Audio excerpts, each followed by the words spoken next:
Do you know the fastest way to kill a dream? Share it with someone who cannot even imagine it for themselves. Dreams are like fragile seeds planted in the soil of our hearts. At first, they are small, delicate, and invisible to the world. Yet inside, they carry the potential to grow into something massive, something that could change not only your life but the lives of many others. When you first think about your dream, it excites you. Your heart races, your mind pictures endless possibilities, and you feel as if nothing can stop you. But here's the tricky part: the moment you tell your dream to the wrong person, everything changes. Imagine holding a young flame in your hand. It glows brightly, but if someone blows on it too soon, it goes out. That's exactly what happens when you share your vision with small-minded people. They don't see the light, they only see the darkness. They don't hear your passion, they only hear the risk.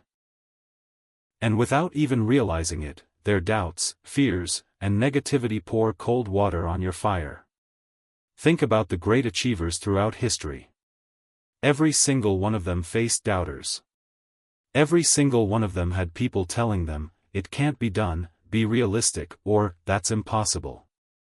Yet, if they had listened, we wouldn't have electricity, airplanes, space travel, or even the phone in your hand right now. Your dream, no matter how big or small, was given to you. Not everyone will understand it, and that's okay. The truth is, most people are trapped inside the limits of their own thinking. They judge your dream not based on your potential, but based on their own fears. If they can't imagine themselves doing it, they'll assume you can't either. So here's the first lesson: dreams must be protected in their early stages. They are too fragile to expose to every opinion. Treat your dream like treasure. Guard it, nurture it, and give it time to grow stronger. Only then will it be ready to shine in front of the world. In a small town lived two best friends, Ayan and Bilal. They grew up together, went to the same school, and even shared the same childhood dreams of making it big one day. But as they grew older, their ways of thinking started to separate. Ayan was a dreamer. He always looked at the sky and wondered, what's possible beyond this town? What can I build that could impact millions of lives? He carried a fire inside, believing that no matter where you come from, your dreams can still be global. Bilal, on the other hand, was practical, too practical. His life revolved around security and safety. He believed the best path was to get a stable job, earn a modest income, and live quietly without taking risks. His world was small, and he was comfortable with that. One evening, the two sat on a rooftop, looking at the stars.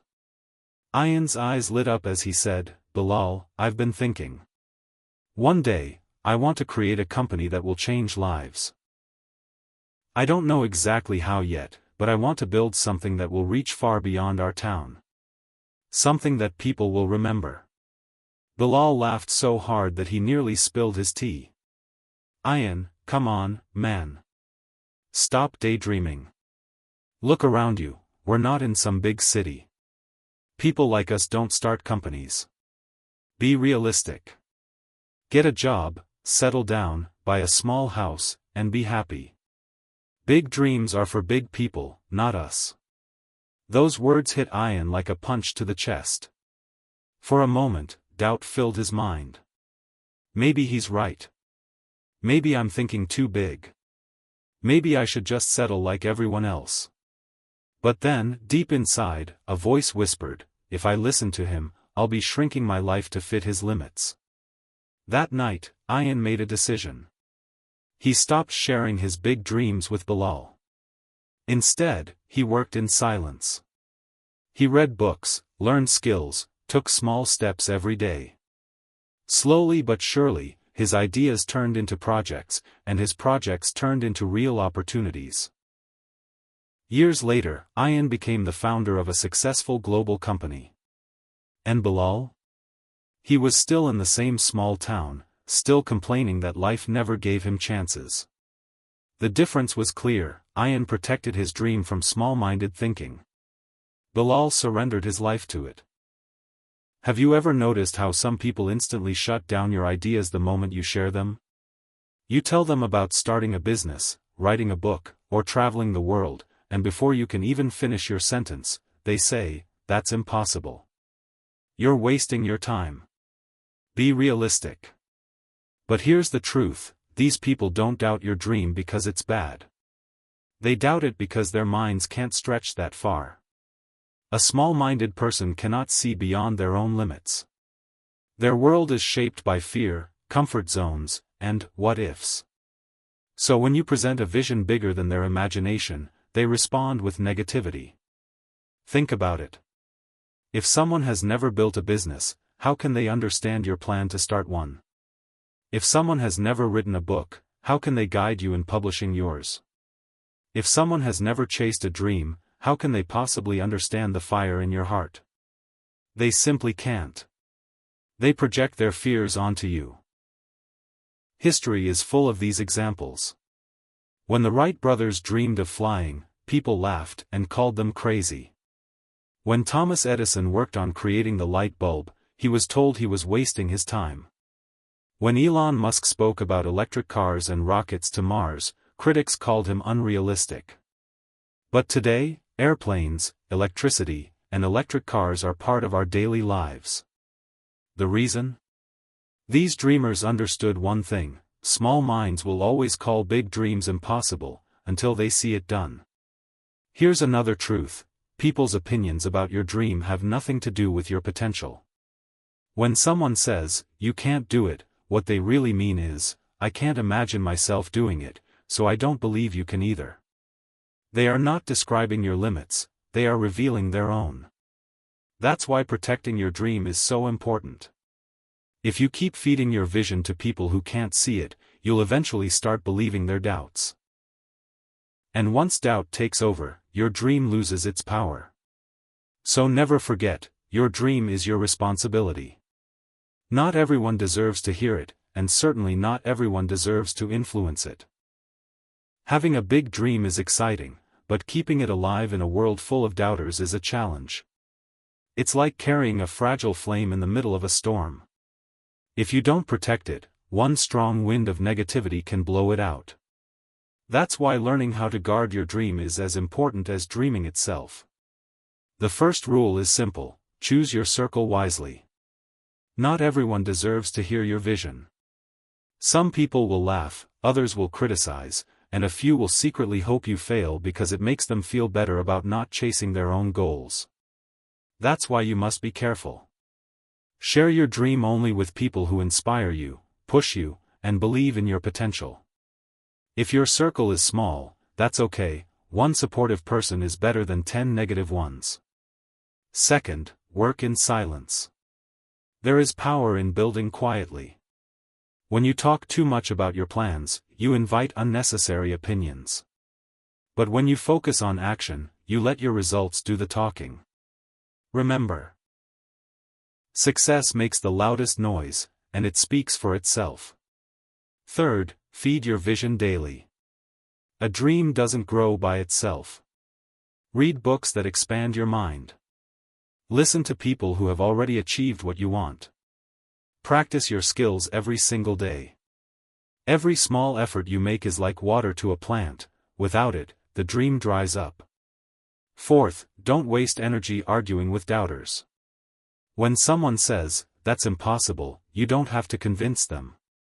Let time and results prove them wrong. Energy spent on defending yourself is energy stolen from building your dream. And finally, never forget why you started. When times get hard, and they will, go back to the reason you dreamed in the first place. Was it freedom? Was it to help your family? Was it to create something meaningful? That why will fuel you when motivation runs out. Protecting your dream is not weakness, it's wisdom. Until it becomes strong enough to stand on its own, you must shield it like a precious treasure. Only then will it grow into a fire no one can put out.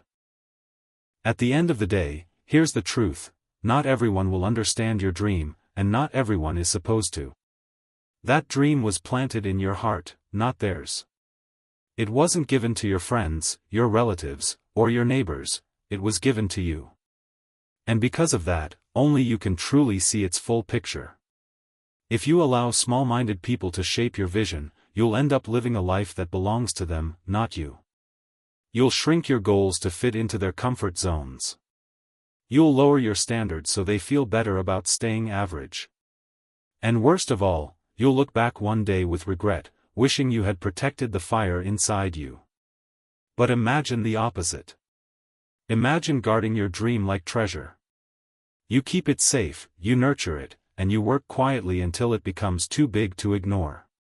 Then, one day, you reveal it to the world, and suddenly the same people who doubted you will look at you in shock. Some will say, "I always believed in you," even though you remember how they once laughed. Others will try to be close to you, now that your dream is reality. That's the irony of dreams. People mock them when they are invisible, but they celebrate them once they become visible. Which means your job is not to make others believe, it's to keep believing yourself until the results speak louder than words. So, what's the final lesson? Do not share your big dream with small-minded people. Share it with your own soul, share it with your actions, and share it with the future that's waiting for you. Because the world doesn't need more doubters, it needs more doers. One day, your dream could inspire millions. One day, your story could give hope to someone who's about to give up. But that will only happen if you protect it today. So dream big. Guard it fiercely.